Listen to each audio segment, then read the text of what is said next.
റജബ് മാസത്തിൽ എന്താണ് ഉസ്താദെ കൂടുതൽ ചെയ്യേണ്ടത് എന്ന് ചോദിക്കുന്ന ഉമ്മമാരെ, എന്ന് ചോദിക്കുന്ന സഹോദരിമാരെ, ഉപ്പമാരെ, സഹോദരങ്ങളെ, റജബ് മാസത്തിൻ്റെ 1-ാമത്തെ ദിവസം മുതൽ 30-ാമത്തെ ദിവസം വരെ നമ്മൾ ഏറ്റവും കൂടുതൽ ചെയ്യേണ്ട അമലുകളിൽപ്പെട്ട 1-ാമത്തേത് മനസ്സിലാക്കി വെക്കുക, സൂറത്തുൽ ഇഖ്ലാസ് പാരായണം. സൂറത്തുൽ ഇഖ്ലാസ് ഖുൽ ഹുവല്ലാഹു അഹദ് അല്ലാഹു സ്വമദ് ലം യലിദ് വലം യൂലദ് വലം യകുൽ ലഹു കുഫുവൻ അഹദ്. ഈ സൂറത്തുൽ ഇഖ്ലാസ് നമ്മൾ പാരായണം ചെയ്യുക എത്ര പ്രാവശ്യം? 11 പ്രാവശ്യം.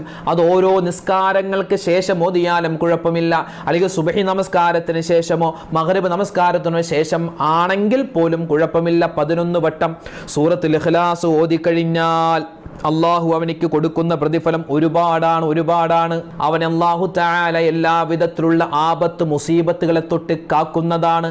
റജബിൽ നമ്മൾ ചോദിക്കുന്നു അല്ലാഹുമ്മ ബാരിക് ലനാ, നീ ബറക്കത്ത് ചെയ്യണേ നമ്മൾ പറഞ്ഞില്ലേ, ആ ബറക്കത്ത് അള്ളാഹു തആല അവന്റെ ജീവിതത്തിൽ കൊടുക്കും. ആർക്ക്?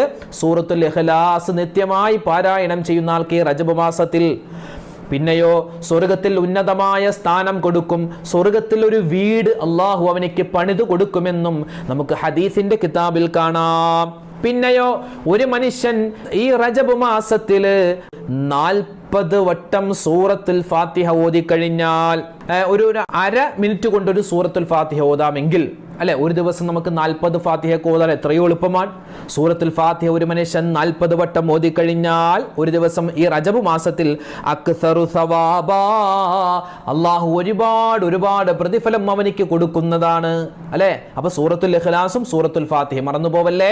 ആദ്യം സൂറത്തുൽ ഫാത്തിഹ ഓതുക, അത് കഴിഞ്ഞ് സൂറത്തുൽ ഇഖ്ലാസ് 3 വട്ടം ഓതുക, സൂറത്തുൽ ഫലക്ക്, അതുപോലെ തന്നെ സൂറത്തുൻ നാസ്. ഇത് നമ്മൾ എല്ലാ നിസ്കാരത്തിനു ശേഷം ഒന്ന് ഓതിയിട്ട് നമ്മുടെ 2 കൈയുടെയും വെള്ളയിൽ ഷ്ഫി എന്ന് പറഞ്ഞ് ഓതി നമ്മുടെ മുഖത്തും ശരീരത്തേക്കും തടവിയാൽ അത് വലിയ റാഹത്താണ്. സൂറത്തുൽ ഇഖ്ലാസ് അതല്ലാതെ ഒരു ദിവസം 11 വട്ടം ഓതാൻ പ്രത്യേകം ശ്രദ്ധിക്കുക. നമുക്ക് ഹദീസിൽ കാണാം, ആകാശ ഭൂമികൾക്ക് അല്ലാഹു തറക്കല്ലിട്ടത് സൂറത്തുൽ ഇഖ്ലാസ് കൊണ്ടാണ്.